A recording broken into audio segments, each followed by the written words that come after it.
Decentralise করতে হবে। আপনাকে বেসরকারি ইউরোপের অনেক বেশি নির্ভর করতে হবে, আমাদের রাজনীতিকে সম্মান করতে হবে।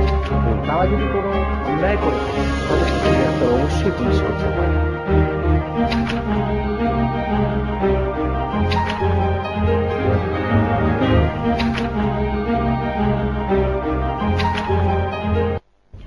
দর্শক শুভরাত্রি। শুরু করছি মোহনার মধ্যরাতের অনুষ্ঠান শীর্ষ সংবাদ। আজ আমাদের সাথে এই স্টুডিওতে আলোচনা করবার জন্য ইতিমধ্যে দুজন বিশিষ্ট অতিথি উপস্থিত হয়েছেন। চলুন প্রথমেই তাদের সাথে পরিচিত হয়ে নেই। আছেন ডক্টর মঞ্জুর চৌধুরী, কলামিস্ট এবং রাজনৈতিক বিশ্লেষক। আমাদের সাথে আজকের আলোচনায় আরো যোগ দিচ্ছেন নাসির আহমেদ, যুগ্ম সম্পাদক, দৈনিক বর্তমান। আপনাদের দুজনকে আমি আমাদের স্টুডিওতে স্বাগত জানাচ্ছি। প্রিয় দর্শক, চলুন প্রতিদিনের মতো প্রথমেই জেনে নেই মোহনায় প্রচারিত সর্বশেষ খবরের শিরোনামগুলো।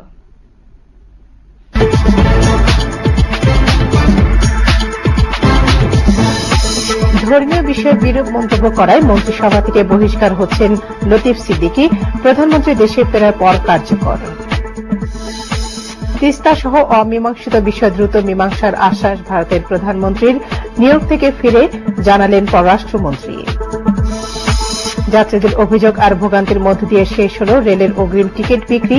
বাড়ি ফেরা মানুষের ভিড় সদরঘাট লঞ্চ টার্মিনালে। এবং চামড়া পাচার বন্ধে সীমান্তে নজরদারি বাড়ানোর নির্দেশ বাণিজ্য মন্ত্রীর। শুক্রবারের মধ্যে চামড়ার মূল্য নির্ধারণের আহ্বান।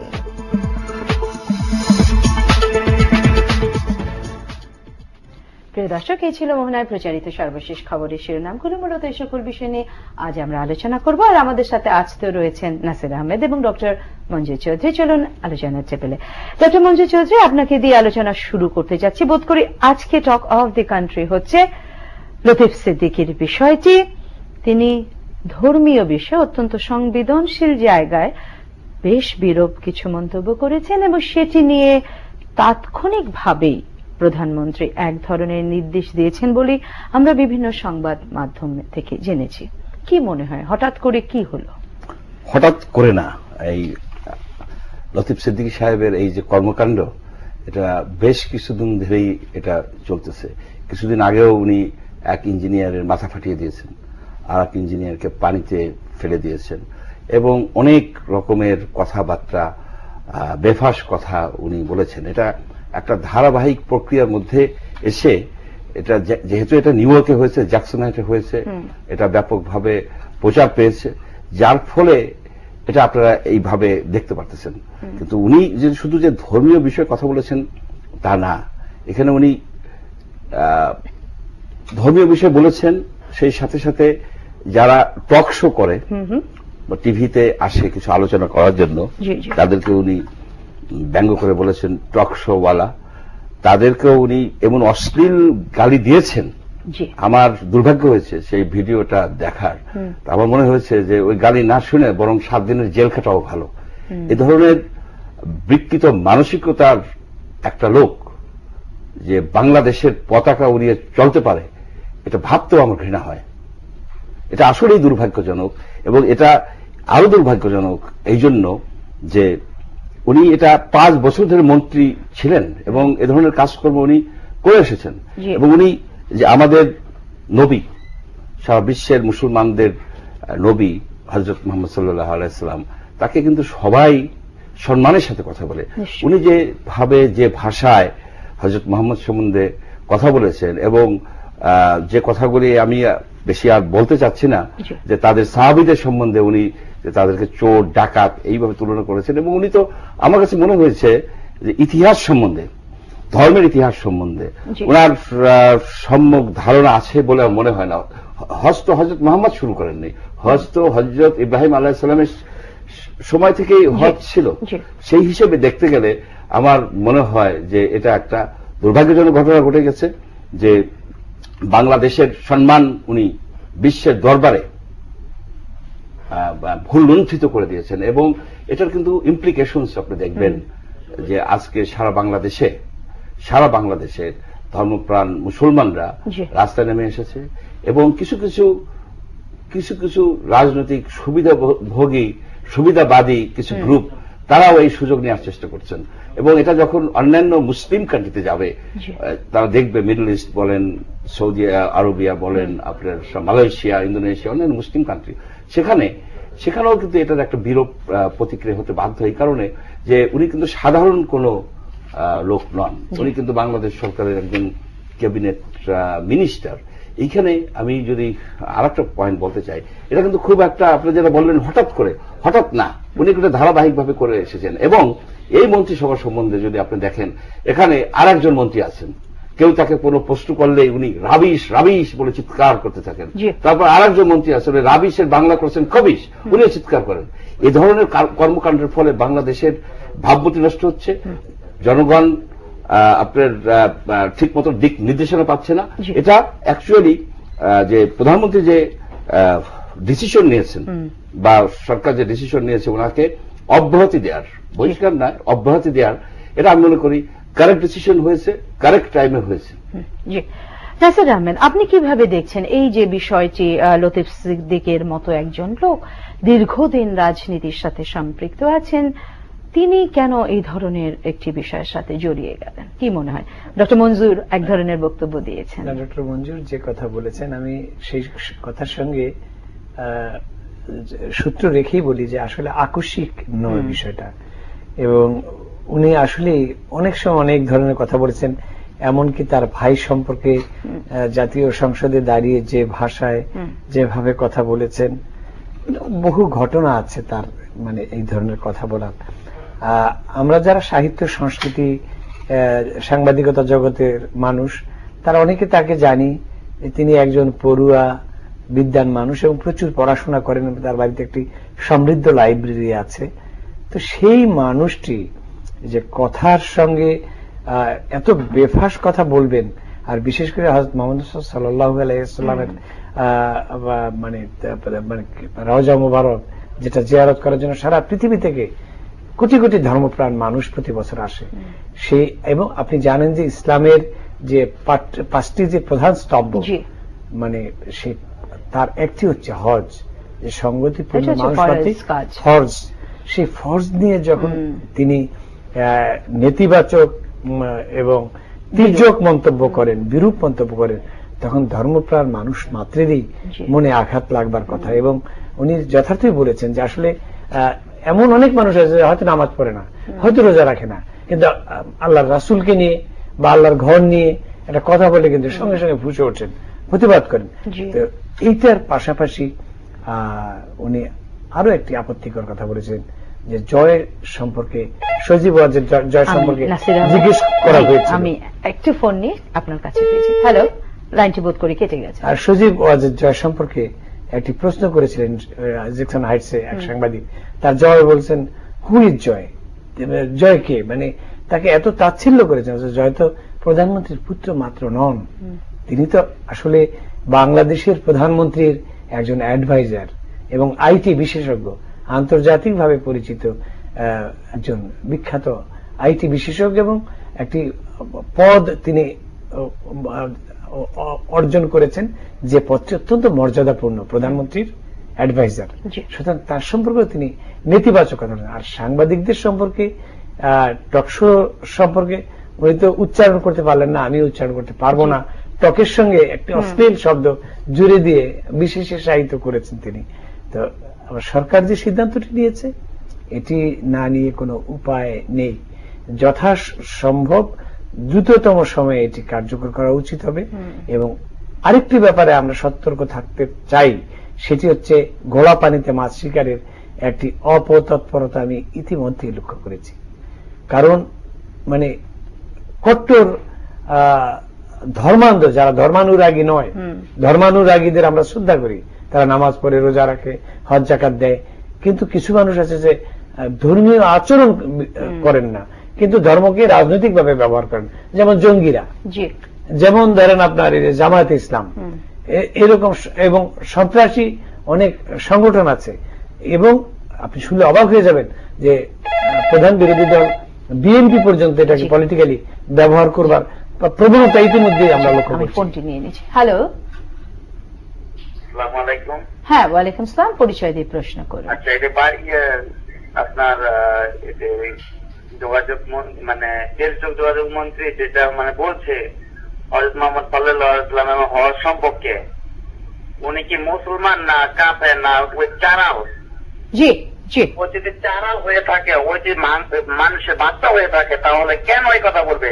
জি। ওই তো ওরে আমি বলতে চাচ্ছি যে ওই যদি বাংলাদেশে আসে, এটা শুধু আমি না, সারা বাংলাদেশের মানুষ ওকে চাবে যে জি জি, নিশ্চয়ই বোধ করি তার আসলে ক্ষোভের ব্যাপারটি বোধহয় দর্শক আসলে প্রকাশ করেছেন। আসলে এটি খুবই স্বাভাবিক। খুবই দুঃখজনক যে এরকম আমরা যারা মুসলমান আছি সকলের অন্তরে এটি আসলে আঘাত করেছে। এরকম একটি দায়িত্বশীল জায়গায় বসে সরকারকে তো বিব্রতকর অবস্থায় ফেলে দেওয়ার মতো। কারণ আপনি জানেন যে বাংলাদেশের ধর্মীয় বিষয় নিয়ে কিন্তু কোন সরকারই কখনো বাড়াবাড়ি করেননি, এবং বৃহত্তর মানুষের ইমোশন এর সঙ্গে জড়িত, সেন্টিমেন্টের সঙ্গে জড়িত। এবং উনি যে কথাটা বলেন খুবই গুরুত্বপূর্ণ, যে বহির্বিশ্বে বিশেষ করে মুসলিম বিশ্বে বাংলাদেশের ভাবমূর্তির কি দাঁড়াবে, যে একজন ক্যাবিনেট মিনিস্টার এই কথা বলেন। এটা তো তিনি বিষয়টা আসলে আমি যেটা বুঝেছি, এটি হচ্ছে একটি ব্যক্তির বিচ্ছিন্ন, বিক্ষিপ্ত, উগ্র কিছু কথাবার্তা, বেহিসাবি কথাবার্তা, এটির সঙ্গে সরকারকে জড়ানোর কোন জি। আমরা আরেকটি ফোন নিচ্ছি। হ্যালো হ্যালো, সালাম আলাইকুম। হ্যাঁ, ওয়ালাইকুম সালাম। পরিচয় দিয়ে প্রশ্ন করুন। আমি আলামিন বলছি সৌদি আরবের রিয়াদ থেকে। জি বলুন। আপনাদের সবাইকে ঈদের অগ্রিম শুভেচ্ছা। ধন্যবাদ। আর সাথে সাথে আমি আপনাদেরকে এই ঈদের সাথে সাথে আর একটা দুঃখ এবং অনেক কষ্ট, এবং আমি ধর্মীয় দিক থেকে মুসলিম হিসেবে অত্যন্ত মর্মাহত, অত্যন্ত দুঃখিত এবং অত্যন্ত বেদনাহত। আমাদের যে রাসূল সাল্লাল্লাহু আলাইহি ওয়াসাল্লামকে নিয়ে যে আমাদের একটা মন্ত্রী যে বক্তব্য দিচ্ছেন, এবং আমাদের যে একটা নিচু জাতির মতো একটা কথা বললেন, আমরা এর উপযুক্ত মাননীয় প্রধানমন্ত্রীর কাছে চাচ্ছি। এবং কি আমরা যে দেশে যারা সুশীল সমাজ আছেন, যারা কলামিস্ট আছেন, আমরা আশা করব এই সুসময়ে, এই আমাদের একটা সুসময় আসছে, আমাদের যে আমাদের ধর্মের মধ্যে যারা কিছু কথা বলে এত উচ্চ লেভেলে থাকে, কত বড় সাহস নিয়ে কথাটা বললো, আমরা বিচার চাই। আপনারা অবশ্যই সচ্চা রাখবেন। আর উনি যদি দেশে আসেন, ওকে কুত্তার মতো যুবকের রাখতে হবে। জি জি জি, আমার মনে হয় জনগণ খুবই বিক্ষিপ্ত, খুবই মর্মাহত, এবং ভীষণ ভাবে আসলে তারা তাদের ক্ষুব্ধ এক ধরনের প্রকাশ আসলে আমরা টেলিফোনের মাধ্যমে শুনতে পাচ্ছি। এবং এটা বোধ করি খুবই স্বাভাবিক। আসলে এই মাসে যখন পবিত্র ঈদুল আযহা হচ্ছে এবং হজ আসলে এখন পালিত হচ্ছে, আসন্ন, হ্যাঁ, হজ করতে চলে গেছেন মানুষজন, এবং কোটি কোটি মানুষ অপেক্ষা করেন হজের দিনটির জন্য, কবে তারা যেতে পারবেন। সেখানে এই ধরনের মন্তব্য নিঃসন্দেহে ধর্মপান যে কোনো নাগরিক। এখানে আরেকটা জিনিস আপনি অ্যাড করতে হবে। আপনি দেখুন যে উনি যখন কমেন্ট করলেন, তার পরের দিন কিন্তু আমাদের মহামান্য রাষ্ট্রপতি হজে যাচ্ছেন, এবং একজন ক্যাবিনেট মিনিস্টার হিসেবে উনি জানতেন, এবং উনি আরো জানতেন যে ওনার দুজন কলিগ, বেসিক্যালি তারা দুজন মুসলিম, দুজন কমিউনিস্ট ছিলেন, এরা এখন হজ করতে যাচ্ছেন। এই ওয়ার্কার্স পার্টি এবং ইউনূস সাহেব, এরা তো সোশ্যালিস্ট ছিলেন। সোশ্যালিস্টরা তো ধর্মে বিশ্বাস করেন না, তো যাই হোক তারা বিশ্বাসী হয়েছেন, ধর্মে যাচ্ছেন। টোটাল 3 জন ব্যক্তি অত্যন্ত উচ্চ পর্যায়ে তারা হজ করতে যাচ্ছেন। উনি সেই সময় হজ সম্বন্ধে যে কমেন্টটা করলেন, এটা আমার কাছে মনে হয় যে এটা কি ইচ্ছাকৃত, because every mad has a method in his madness. উনাকে আজকে প্রভাস আমিনের এটিএন নিউজের একটা কমেন্ট আমি দেখলাম, সেখানে উনি প্রথমে বলছিলেন যে ডক্টর মঞ্জুর, আমরা আরেকটি ফোন নিয়েছি। হ্যালো হ্যালো, আসসালামু আলাইকুম। হ্যাঁ, ওয়ালাইকুম সালাম। পরিচয় দিয়ে প্রশ্ন করুন। জি, আমি আলমগীর কবির পিরোজপুর থেকে বলছি। জি বলুন। প্রথমে আমি মাননীয় প্রধানমন্ত্রীকে এই বলে ধন্যবাদ দিচ্ছি যে ধর্মীয় অনুভূতিতে আঘাত লাগায় গোটা বিশ্বের মুসলিম যেভাবে মর্মাহত হয়েছেন, আমার মনে হয় তা উপলব্ধি করে প্রধানমন্ত্রী যে পদক্ষেপ নিয়েছেন, যে ওই ধরনের একজন অশালীন মন্ত্রীকে মন্ত্রী সভা থেকে বহিষ্কার করা যায়, এজন্য আমি তাকে আন্তরিক ধন্যবাদ জানাই। পরবর্তীতে জি বলুন। হ্যালো, পরবর্তীতে আমি মাননীয় প্রধানমন্ত্রীর কাছে এই আবেদন রাখি, যদিও পাকিস্তানের মতো ব্লাসফেমি আইন আমাদের দেশে নেই, কিন্তু ধর্মীয় অনুভূতিতে আঘাত লাগার কারণে তসলিমা নাসরিন যখন লজ্জা বই লেখে দেশ থেকে বিতাড়িত হয়েছেন, স্যাটানিক ভার্সেস লিখে যেমন সালমান রুশদি বিশ্ব থেকে বিতাড়িত হয়েছেন, তেমনি ওই মন্ত্রী লতিফ সিদ্দিকীকে বাংলাদেশ থেকে বিতাড়িত না করা হলেও এমন দৃষ্টান্তমূলক শাস্তি দেওয়া হোক যে গোটা বিশ্ব মুসলিম থেকে অন্ততপক্ষে কিছুটা হলেও মনে জি ধন্যবাদ দর্শক, আপনার মতামতের জন্য ধন্যবাদ। জি আপনি না, আমি বলতে চাচ্ছি এটা কিন্তু আরো কয়েকটা ইমপ্লিকেশন আছে, যেমন আমাদের বাংলাদেশ আওয়ামী লীগের বর্তমান ভারপ্রাপ্ত সভানেত্রী সৈয়দা সাজেদা চৌধুরী একটা প্রেস কনফারেন্স করেছেন, সেখানে কিন্তু উনি একটা কথা বলেছেন যে এটা ওনার স্বাধীন মতামত উনি এক্সপ্রেস করেছে এবং এটা আমরা সবাই রিজেক্ট করলাম। জি মানে ওনার ব্যক্তিগত স্বাধীন মতামত, এটা জিনিসটা কিন্তু খুব গুরুত্বপূর্ণ, যে ফ্রিডম অফ এক্সপ্রেশন।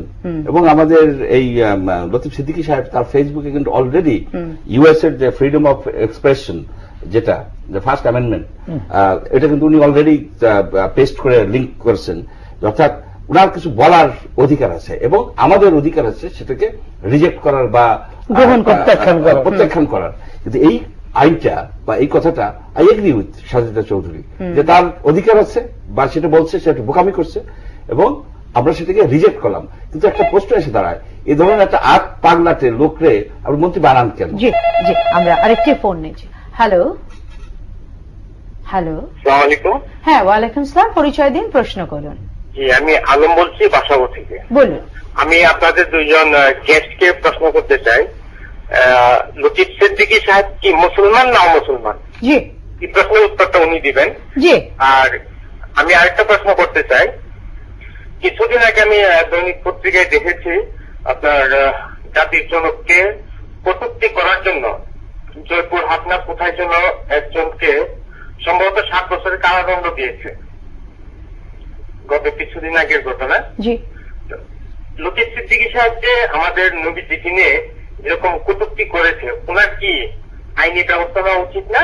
জি ধন্যবাদ দর্শক, আসলে বোধ করি সকল দর্শকের কাছ থেকে একই ধরনের প্রশ্নই উঠে এসছে।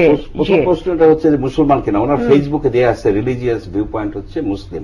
আর উনি যে প্রশ্নটা তুললেন অত্যন্ত গুরুত্বপূর্ণ প্রশ্ন। ডাকপের তন্ময় মিত্র সে ওই গান টান লেখে বিভিন্ন জায়গায় সে গান করতো, আপনি ট্রান্সফার করে কিছু পয়সা ইনকাম করতো।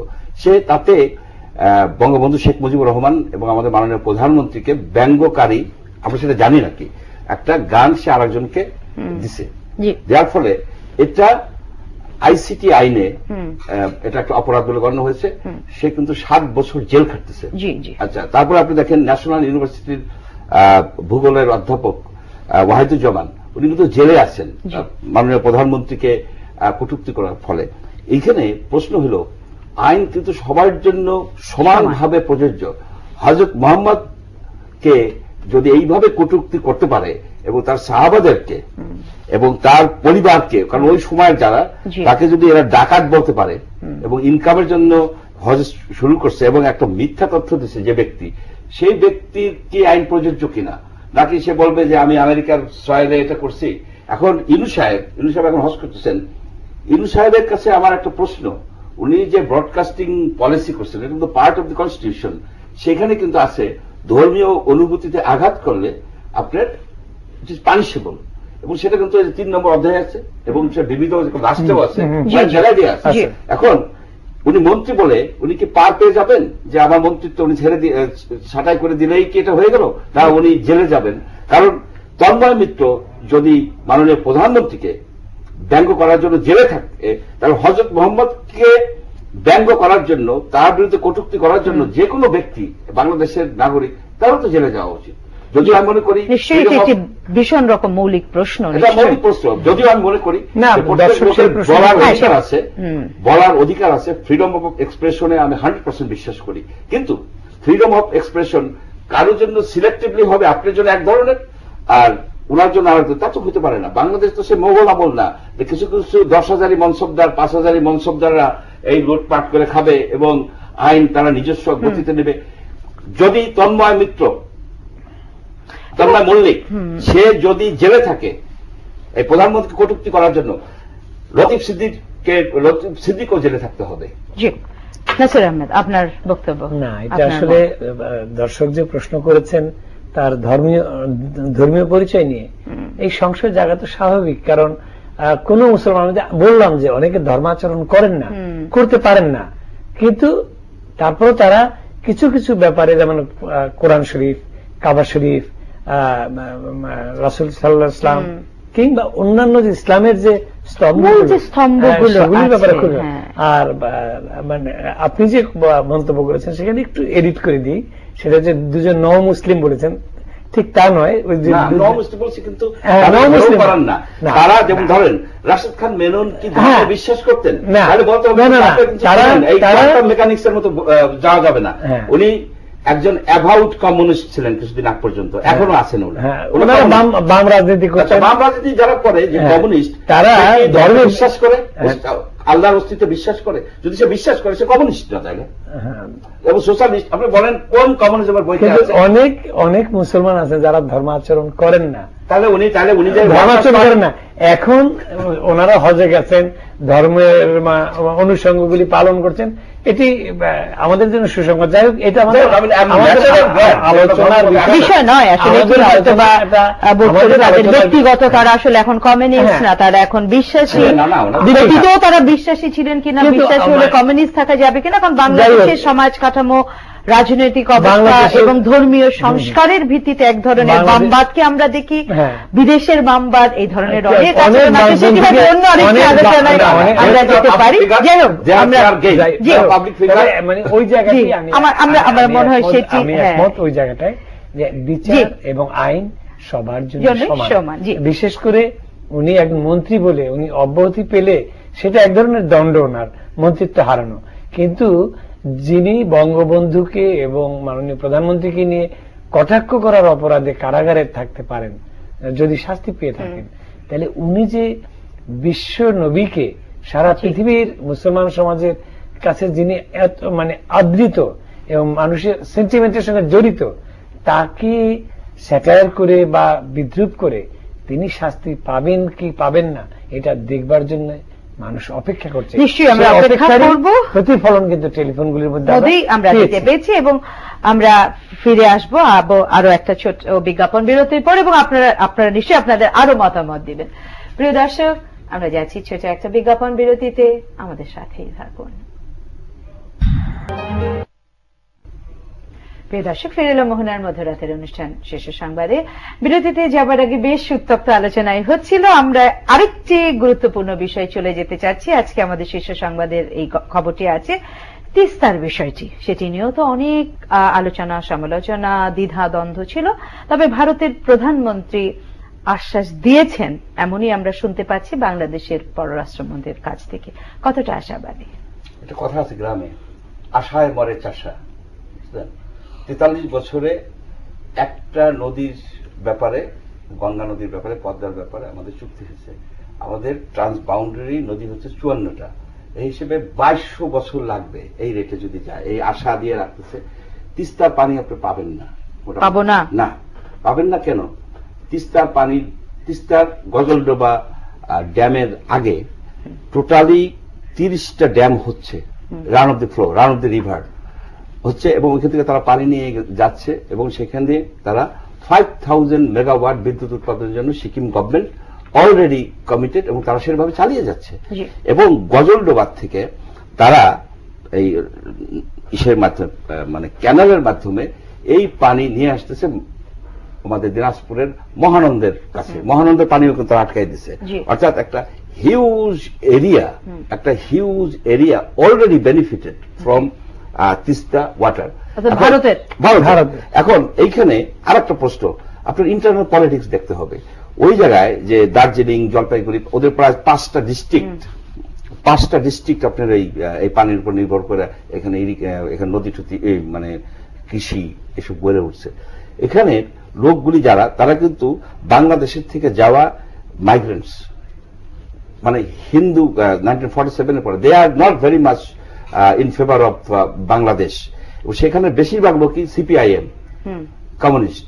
এই কমিউনিস্টরা কখনোই মমতা ব্যানার্জিকে সাপোর্ট করে না। মমতা ব্যানার্জি তার সাপোর্টের জন্য ওখানে কিন্তু তারা পানি সে রাখবেই, পানি সে ওখান থেকে যদি দেয় তাহলে 2016 ইলেকশনে ভরাডুবি হবে। বিজেপিও সেটা চাচ্ছে যে তারাও এখানে এই করতে যাচ্ছে। অ্যাট দ্য সেম টাইম যে ভারতের যে একটা মহাপরিকল্পনা আছে যে লিঙ্কিং অফ ওয়াটার, অর্থাৎ ব্রহ্মপুত্র পানি, এই তিস্তার পানি, গঙ্গার পানি তারা যে পশ্চিমের দিকে অ্যারিড ড্রাই এলাকায় নিয়ে যেতে চায়, ওয়াটার লিঙ্কিং কিন্তু এটা পার্ট। এবং এই ওয়াটার লিঙ্কিং প্রজেক্টের জন্য বড় বড় সব কোম্পানি তারা কিন্তু লবিং করে। সুতরাং আমার প্রশ্ন হচ্ছে যে আমরা কেন তিস্তার পানির আশায় বসে আছি? আমাদের তো যেমন এখন বর্ষাকাল, এখন তো ভারত পানি আটকে রাখতে পারে না, শুধুমাত্র আমাদের ড্রাই সিজনে পানি, শুষ্ক মৌসুমে আমরা যদি ওই পানির আশা বাদ দিয়া, ওই চাষার ওই সিমটম বাদ দিয়া আমরা যদি ড্রাই সিজনে পানি ধরে রাখার ব্যবস্থা করি, এটা কিন্তু সম্ভব। তাহলে কিন্তু আমাদের ভারতের সাথে সম্পর্কও খারাপ হয় না, আর আমাদের একটা বিকল্প ব্যবস্থা হয়তো 5 বছরে পারবো না, 20 বছরে তো পারবো। এবং এই যে সব নালাগুলি আছে, আমি আশা করব আমাদের যারা ওয়াটার ম্যানেজমেন্টের এক্সপার্ট আছে তারা যেন এই জিনিসটাকে চিন্তা করেন যে সব রিভারলুটস, ছোট ছোট নদী, খাল, এগুলি এখন বোঝাই হয়ে আছে, এই পানি আমরা আটকে রাখি, এখান থেকে আমরা ইরিগেশনের ব্যবস্থা করব। তাহলে দেখা যাবে যে আমরা ভারতের উপরে নির্ভর, ভারতের সাথে আলোচনার কোনো দরকারই নেই এই বিষয়ে। হয়তো আলোচনা করতে হবে কিছু, এবং ভারতকে আমরা বলতে পারি তোমরা এসে আমাদেরকে এই ফান্ড রেজিং এ সহায়তা করো, তোমরাও পানি পাচ্ছ, আমরাও বর্ষাকালে পানি, শুধু একটা রিভারের জন্য না, আপনি কিন্তু অন্যান্য রিভারের জন্য এই প্রক্রিয়ায় যেতে পারেন। দেয়ার আর লট অফ অপশনস, এটাকে এক্সপ্লোর করতে হবে। কারণ আমি এটা যে বলছি যে ভারত যে আশা দিচ্ছে, যে আশা দিচ্ছে, এবার কি করছে জয়েন্ট যে কমিউনিকে, যে আমাদের যৌথ নদী কমিশনের মিটিং টিটিং এর কথা বললো, এরা যে 34 দফা ইশতেহার প্রকাশ করলো আমাদের পররাষ্ট্রমন্ত্রী যে নয়াদিল্লিতে, সেখানে তিস্তার সাথে কিন্তু জুড়ে দিচ্ছে ফেনী নদী, যেটা ফেনী নদী সবসময় একটা আলাদা ব্যাপার ছিল, ফেনী নদীকে কিন্তু জুড়ে দিচ্ছে। অর্থাৎ আমি কখনোই আশা করি না, এবং আমার কাছে মনে হচ্ছে কি এই ইস্যুটা যেমন টিপাই মুখ নিয়ে ভারত শুনবো সেটা নিশ্চয়ই আরেকটু পরে। নাসির আহমেদ, আপনি কতটা আশাবাদী? ডক্টর মঞ্জু তো সরাসরি বলে দিলেন তিনি মোটেই আশাবাদী নন। না, মানে এই বিষয়টা তো আসলে টোটালি কূটনৈতিক, মানে যে কথাটি আমাদের পররাষ্ট্রমন্ত্রী এসে বললেন এবং ভারতের যে সরকার প্রধান যে আশ্বাস দিয়েছেন, সেটির এক ধরনের কূটনৈতিক আশ্বাস। এবং কেন্দ্রীয় সরকার চাইলেও এটা পারবে না এই কারণে যে প্রভিন্সিয়াল গভর্নমেন্ট গুলো যেখানে যুক্ত, প্রভিন্সিয়াল গভর্নমেন্টের ইচ্ছার বিরুদ্ধে কোনো মানে কেন্দ্রীয় সিদ্ধান্ত চাপিয়ে দিতে পারে না, যে কারণে মমতা ব্যানার্জি না করায় কংগ্রেস গভর্নমেন্ট কিন্তু আপ্রাণ চেষ্টা করেছে, চেয়েওছে। আমি যতদূর জানি এবং গণমাধ্যমের যেসব তথ্য ছিল তাতে তাদের ইচ্ছে ছিল যে দুই দেশের মধ্যে এই পানি বন্টনের এই বিষয়টি জুড়ে থাকা বিষয়টিকে দাঁড়ানো। এখন এর মধ্যে আরেকটি পার্টি ঢুকেছে, সেটি হয়তো আপনার জানা আছে যে জামায়াতে ইসলাম, ইন্ডিয়ান জামায়াতে ইসলাম, এবং সেই সারদা গ্রুপের বিষয়টি আপনি জানেন, সেইখানেও কিন্তু মানে মমতা ব্যানার্জির ভোটের হিসাব আছে। এবং ওই যেটি আপনি বললেন যে এখান থেকে মাইগ্রেটেড হিন্দু যেমন মাইগ্রেটেড মুসলমানও 27% মুসলমান পশ্চিম বাংলায়। তো সুতরাং এই যে ইকুয়েশন, এই যে জটিলতা, এতে ওই কথাটি সত্যি যে তিস্তা চুক্তির বাস্তবায়ন আদৌ হবে কিনা এবং হলে কতটুকু হবে আমরা জানি না। যদি হয়ও তারপরেও কিন্তু পানির প্রাপ্তিটা আপনি দেখেন না, আমাদের সঙ্গে তো পানি চুক্তি একটা ভারতের সঙ্গে আছেই, কিন্তু তারপরে ফারাক্কা বাঁধের পরে কি হলো, আমরা কি যতটুকু পানি পাওয়ার কথা সেটা 96 থেকে আওয়ামী লীগ গভর্নমেন্ট এসে একটা চুক্তি করলো, শেখ হাসিনা সরকার এসে, তারপরে পরবর্তীকালে তার আগে তো কোনো আলোচনাই নেই, পানির বিষয়টা একেবারে ধামাচাপা পড়ে গিয়েছিল। যাই হোক, এখন যেটা মানে আমাদের উচিত হবে সেটা হচ্ছে যে বর্ষা মৌসুমে আমাদের বিপুল জলরাশি এখানে জমা হয় এবং সেটি জলাধার করে বা নদীগুলিকে ড্রেজিং করে, এবং বহু নদী আমাদের মরে যাচ্ছে সেগুলিকে ড্রেজিং করে, ক্যানেলগুলিকে আমাদের মানে সজীব করে আমরা ওয়াটার রিসোর্স বাড়াতে পারি, সংরক্ষণ করতে পারি, যেটা শুষ্ক মৌসুমে সেচের কাজে বিপুলভাবে ব্যবহার করতে পারি। কারণ এছাড়া ওই যে আশার কথা বললেন, এটা আশা যতখানি রিয়ালিটি তার চেয়ে কম। জি, ডক্টর মঞ্জুরুদ্দিন, আর কোনো বক্তব্য আছে টিপাই মুখ সম্পর্কে? আপনি কিছু বলতে চাইছিলেন? আমি যেটা বলতেছিলাম যে দেখেন, ভারত কিন্তু সারা ওয়ার্ল্ডে এই কূটনীতির জন্য বিখ্যাত, এবং কৌটিল্য বা চাণক্য কিন্তু ভারতীয়। জি, তারা টিপাই মুখে বললো আমরা একটা পাওয়ার প্ল্যান্ট করবো এবং টিপাই মুখে সেই তুই ভাই নদীর কাছে আমরা ড্যাম দেবো। আমরা সেখানে কিন্তু হন্য হয়ে গেলাম যে তাহলে তো আমাদের সুরমা নদী টদী সুরমা ভ্যালি আমাদের প্রবলেম হয়ে যাবে। কিন্তু আপনি যদি ভালো মতো দেখেন যেখানে তারা ওই পাওয়ার প্ল্যান্টের কথা বলতেছে কত 1600 মেগাওয়াট 2000 মেগাওয়াটের মতো, সেখানে কোনো কিন্তু জনবসতি নাই, কোনো ইন্ডাস্ট্রি নাই এবং পাওয়ার লাইন সহজে কোথাও নেওয়ার মতো অবস্থা নাই। ইলেকট্রিসিটি হচ্ছে একটা কন্টিনিউয়াস, একটু ছোট করে বলতে হবে আমাদের। কন্টিনিউয়াস প্রোডাকশন কমোডিটি, এটা স্টোর করা যায় না। তাহলে তারা কেন বললো? অর্থাৎ কিভাবে আমি করবো না তারা জানে, কিন্তু না করার অসুবিধা করে আমাদের কাছ থেকে কিন্তু কূটনৈতিক সুবিধা নিয়ে যাচ্ছে। আমি আরেকটা ফোন নিয়েছি। হ্যালো, আসসালামু আলাইকুম।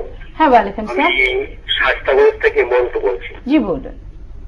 যেহেতু আপনারা তিস্তা নিয়ে কথা বলছেন, আমি অন্য প্রসঙ্গ একটা জিনিস জানতে চাচ্ছি রাজনীতি বিশ্লেষক সাহেবের কাছে, যদি দয়া করে আমার প্রশ্নটি করার সুযোগ দেন। জি বলুন। আমার প্রশ্নটি হচ্ছে, যেহেতু খালেদা জিয়া দুইবারের প্রধানমন্ত্রী ছিলেন, এখন উনি বিরোধী দলের নয় এবং উনি সাংসদ নয়, উনি আমাদের মতন একজন সাধারণ লোক। যদিও উনি রাজনীতি করেন, আমরাও রাজনীতি করি, কিন্তু উনি এখন সাংসদ নয়। যদি কোনো ব্যক্তি গ্রামে গঞ্জে বা শহরে প্রধানমন্ত্রীকে, আমাদের প্রিয় প্রধানমন্ত্রীকে নিয়ে কোনো কিছু সমালোচনা করে এবং কোনো কিছু অস্থির ভাষা কথাবার্তা বলে, সাথে সাথে উনার বিরুদ্ধে একটা কেস হয়ে যায়। দেখুন, দু একদিন আগে পেপারে দেখা গেল যে আমাদের প্রধানমন্ত্রী, প্রিয় দর্শক, আপনার প্রশ্নটি করুন। উনার 7 বছর জেল হয়েছে। এই যে খালেদা জিয়া উনি স্বর্ণপন্ড নিয়ে আমাদের প্রধানমন্ত্রী নিয়ে বিভিন্ন রকমের অশ্লীল ভাষায় কথাবার্তা বলেন, উনার বিরুদ্ধে কোন কেস করা যাবে কিনা? কারণ উনি যেরকম আমিও সেই রকম। জি, ধন্যবাদ ধন্যবাদ ধন্যবাদ। রাজনীতিবিদদের বিরুদ্ধে বোধ করি নানা ধরনের অভিযোগ। ডক্টর মঞ্জুর যে প্রশ্ন তুলেছে, ওনাকে শুধু এইটুক অনুধাবন করার জন্য বলবো যে যে পার্টির কথা বলছে বিএনপির সেকেন্ড দ্বিতীয় প্রধান ব্যক্তি হচ্ছে তারেক রহমান, লন্ডনে আছেন। তারেক রহমানের বিরুদ্ধে একটা কেস আছে, চলতেছে, চলমান একটা কেস আছে। সেই কেসটা হচ্ছে যে উনি গ্রেনেড হামলা করে আওয়ামী লীগের সকল নেতাকে হত্যা করতে চেয়েছিলেন। যে পার্টি আর একটা পার্টি টোটাল এন্টায়ার লিডারশিপকে গ্রেনেড মেরে হত্যা করতে চায়, তারা গালাগালি তো তাদের কাছে কোনো ব্যাপারই না। জি জি, নাসির আহমেদ, আপনার কোন বক্তব্য আছে এই প্রসঙ্গে? না, মানে উনি ক্ষোভের সঙ্গে কথাটা বলেছেন, তবে দেশের মানে একটি বড় রাজনৈতিক দল, এতে কোনো সন্দেহ নেই। তাদের নীতি আদর্শ যতই এখন জঙ্গি কানেক্টেড হোক আর মৌলবাদীদের সঙ্গে যুক্ত হোক, তো মানে যে কথাটি উনি বললেন যে আসলে প্রতিপক্ষকে নিশ্চিহ্ন করে দেওয়ার সংস্কৃতির অপসংস্কৃতি যে রাজনীতির মধ্যে থাকে, সে রাজনীতিকে আমি বলবো যে তুমি অদম হইবে বলিয়া আমি উত্তম হইব না কেন। আমি দর্শককে বলবো, যিনি প্রশ্ন করেছেন রাজনৈতিক বিশ্লেষক মহোদয়ের কাছে, আমি তার হয়ে বলবো যে তুমি অদম হইবে বলিয়া আমি উত্তম হইব না কেন। আসলে রাজনীতিতে আমাদের সকলেরই পরিশীলিত থাকা উচিত, সেটা আমরা সবসময় আশা করছি। আমরা আরেকটি বিষয়ের দিকে চলে যেতে চাচ্ছি, কারণ পূজা শুরু হয়ে গেছে, ঈদ একেবারেই হাতের নাগালেই চলে আসছে, হাট বসে যাচ্ছে সব জায়গায়, এবং একই সাথে বেড়ে যাচ্ছে যাত্রীদের ভোগান্তি। অনেকেই চলে যাবেন এখন দেশে রেলের টিকিট নিয়ে। এই বিষয়টি কিভাবে দেখছেন ডক্টর মঞ্জুর? আমি আজকে খবর দেখলাম যে রেলের টিকিট বিক্রি হচ্ছে না আজকে, কিন্তু অগ্রিম টিকিট সেটা আজকের ঘটনা। কিন্তু রেল যাত্রীর কথা ভাবছেন, রেল যাত্রীরা কোন রকমে যদি রেলে উঠতে পারে তাহলে কিন্তু তারা মোটামুটি পৌঁছে যায়। কিন্তু আপনি যেখান দিয়ে যাবেন, মাওয়া, কাওড়াকান্দি, শিবচর, আমি শিবচরের ওই এরিয়ার লোক, আমি সেখানে যে কি দুর্ভোগ হয় সেটা বরং আরো বেশি করুন, যেখানে আপনার ঘন্টার পর ঘন্টা লোকজন লাইনে দাঁড়ায় থাকতেছে। এটা আমরা সরকার যেভাবে নেয়, আমাদের যোগাযোগ মন্ত্রী, এখন সেতু মন্ত্রী, সড়ক মন্ত্রী, উন্না মনে করে কি এটা জাস্ট 2 টাইম ইভেন্ট, অর্থাৎ লোকজনকে একবার ঈদের সময় নিয়ে গেলাম, কোরবান ঈদের সময় একবার নিলাম, আর আরাক ঈদে আরেকবার নিলাম, বা পূজার সময়, এটাই মনে হয় একমাত্র সমাধান। কিন্তু ঘটনা হচ্ছে কি যে সারা বছরই কিন্তু রাস্তা ভালো রাখা দরকার, এটাই হলো। আর বৃষ্টির কথা বলা হয় যে বৃষ্টি হলে রাস্তা নষ্ট হয়ে যায়, কোন দেশে বৃষ্টি হয় না? একমাত্র সুদানে বৃষ্টি হয় না, সেখানে খুব বেশি রাস্তা নাই, কিন্তু সব দেশেই কিন্তু বৃষ্টি হচ্ছে। অর্থাৎ আমাদের রাস্তার ব্যাপারে, যোগাযোগের ব্যাপারে একটা আমূল পরিবর্তন হওয়া দরকার। মাননীয় প্রধানমন্ত্রী একটা জিনিস শুরু করছেন যে ওই কংক্রিটের রাস্তা যদি হয় তাহলে হয়তো 5, 7, 10 বছর পর্যন্ত আপনার এই মেইনটেনেন্স ফ্রি থাকবে। এ ধরনের কিছু না হলে আমি মনে করি না যে এটার কোনো সলিউশন আছে। নাসির আহমেদ, আসলে প্রতিবারই তো এরকম হচ্ছে, উৎসবের সময়, পূজার সময়, ঈদের সময়। উনি তো একটা পয়েন্ট অফ ভিউ থেকে বললেন, আমি আরেকটা পয়েন্ট অফ ভিউ থেকে বলি যে আমাদের রেলের বগি এবং আসন সংখ্যা সীমিত, সেই তুলনায় ঈদের সময় বিপুল সংখ্যক যাত্রী গ্রামের বাড়িতে যেতে উদ্গ্রীব হয়ে থাকেন। সেই ক্ষেত্রে আমাদের পরিবহনের 3টি সেক্টর, প্রধান সেক্টর, রেলওয়ে সবচেয়ে বেশি মানুষ রেলওয়ের উপরে চাপ হয় এবং কমফোর্ট ফিল করে ওখানে যেতে, বাসের চেয়ে নিরাপদ। এবং তারপর হচ্ছে নৌপথ। নৌপথ তো খুবই ঝুঁকিপূর্ণ, বিশেষ করে এই ভাদ্র মাসে এই সময়টায় উত্তাল থাকে। তো কিন্তু দুর্ভাগ্য হচ্ছে যে প্রতি বছরই কিন্তু আমরা এই সমস্যাটা দেখি। এত প্রযুক্তির ব্যবহার করার পরও টিকিট চোরা কারবারি হচ্ছে। যে টিকিট অ্যাডভান্স দেওয়ার কথা, হয়তো 800 টিকিট আজকে ছাড়বে, দেখা গেল 1 ঘন্টা পরে 800 টিকিট নেই। অনলাইন সিস্টেমও তো চালু, অনলাইন সিস্টেম তারপরেও কিন্তু অসৎ পন্থা যেটা, সেটা কিন্তু বন্ধ হয়ে থাকেনি। আমার মনে হয় এটা প্রতি বছরই তো আমরা এটা ফেস করি। এর একটা বিকল্প বা এর সমাধানের জন্য রোজা আসলে কিংবা কোরবানি ঈদ আসলে না, একটু আগে থেকে একটা স্থায়ী ব্যবস্থা করা উচিত। স্থায়ী ব্যবস্থা করা উচিত যে এই সময়ে বাড়তি যাত্রী আমার 3 গুণ হবে। আমার অন্যান্য সময়ে 25,000 যাত্রী হয় দৈনিক, আমার দৈনিক 75,000 যাত্রী হবে। 3 দিন এই অবস্থাটা চলবে। সুতরাং সেই ধরনের প্রস্তুতি রাখতে হবে। আর আরেকটি জিনিস আমার খুব বলতে ইচ্ছে করছে যে বাংলাদেশ যে যতই জঙ্গিবাদ, মৌলবাদ মাথা চারা দিক, আসলে যে একটা সাম্প্রদায়িক সম্প্রীতির দেশ, এটা কিন্তু এটা 2টা ধর্মাবলম্বীদের 2টা বৃহত্তম উৎসব। ওদের হচ্ছে দুর্গা উৎসব হচ্ছে সবচেয়ে বড় উৎসব হিন্দু সম্প্রদায়ের, এবং মুসলমানদের জন্য অনেক বড় উৎসব হচ্ছে ঈদুল ফিতর আর ঈদুল আজহা, যেটা কোরবানির ঈদ আমাদের। দুটো কিন্তু একদম কাছাকাছি সময়, কিন্তু দেখেন ঢাকের শব্দ হচ্ছে পাশে আবার ঈদের উৎসব, কোরবানির আয়োজনটাও চলছে। তা আমরা বলবো যে এই যে সম্প্রীতির যে দৃষ্টান্ত, এইটা যেন আমাদের অক্ষুণ্ণ থাকে, এইটা যেন আমরা ধরে রাখতে পারি। বিশ্বের কাছে আমাদের এটা বিরাট গৌরব। জি ডক্টর মঞ্জুর, আসলে আমি যেহেতু ঈদ এবং উৎসব, আমরা এই ধরনের কথাগুলো বলছি, পূজা, ঈদ, উৎসব কিংবা বড়দিন, সকল সময় কিন্তু এই ধরনের ভিড় বেড়ে যায়। আমরা সবসময় প্রশাসনের দিকটি নিয়ে আলাপ করি, কিন্তু আমি একটু নাগরিকদের কর্তব্য সচেতনতার বিষয়টি নিয়েও আলাপ করতে চাই। কারণ আমরাও দেখি যে নাগরিকেরাও যেন অনেকটা উদ্ভ্রান্তের মতো, এত লোক হয়ে যাচ্ছে তারপরেও কোনোভাবেই যেন লঞ্চে উঠতে পারলাম বা বাসে উঠতে পারলাম। এই জায়গাটা কি এক ধরনের সচেতনতা গড়ে তোলা উচিত নয় আমাদের? নাগরিক এখন ইন্ডিভিজুয়ালি একটা লোক কিন্তু অনেক কিছু জানে না, তাকে জানানোর দায়িত্ব আছে।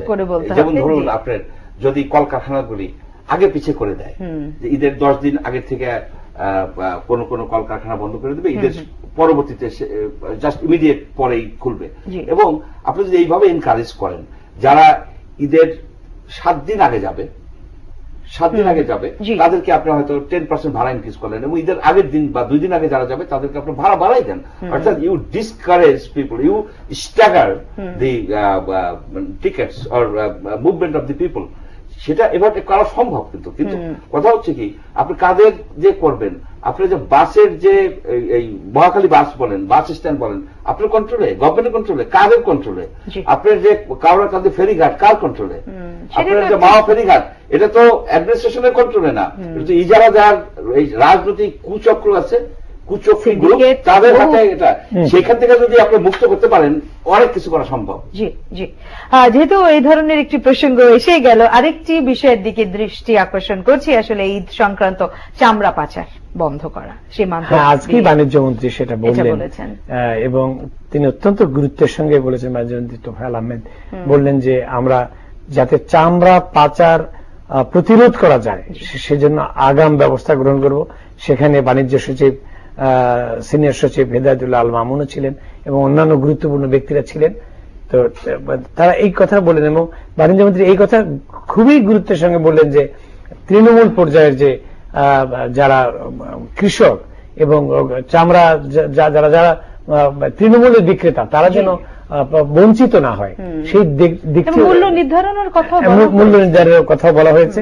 এবং যদি এটি আসলে প্রশাসনিকভাবে তৃণমূল পর্যায়ে যদি কার্যকর করা যায় তাহলে এটা একটা চমৎকার দৃষ্টান্ত হতে পারে, কারণ প্রত্যেক বছরই কিন্তু এই সমস্যাটা আমরা দেখি যে মানে উৎসবের সাথেও আনুষঙ্গিক যে এই যে সমস্যাগুলো।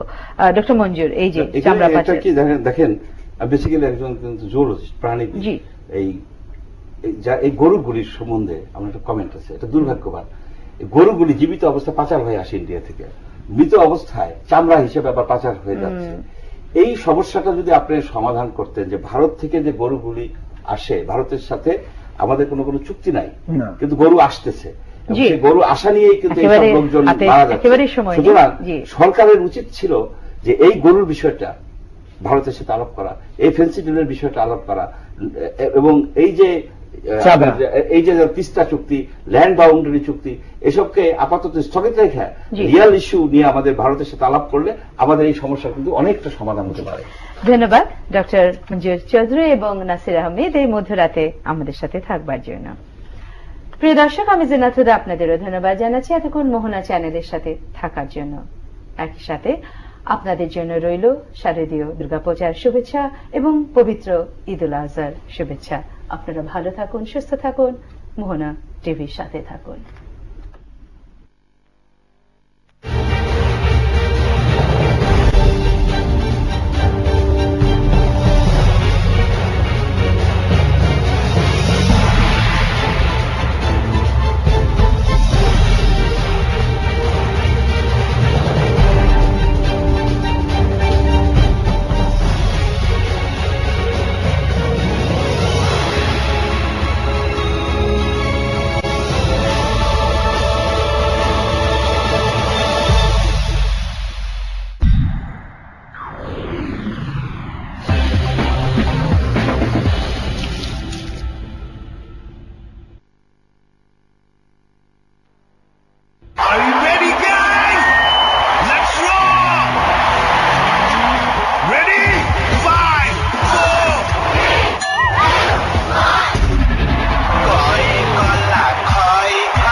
ছোটদের ক্যান্ডি ছোটদের জন্যই ছেড়ে দিন না, এই নিন পাওয়ার ক্যান্ডি।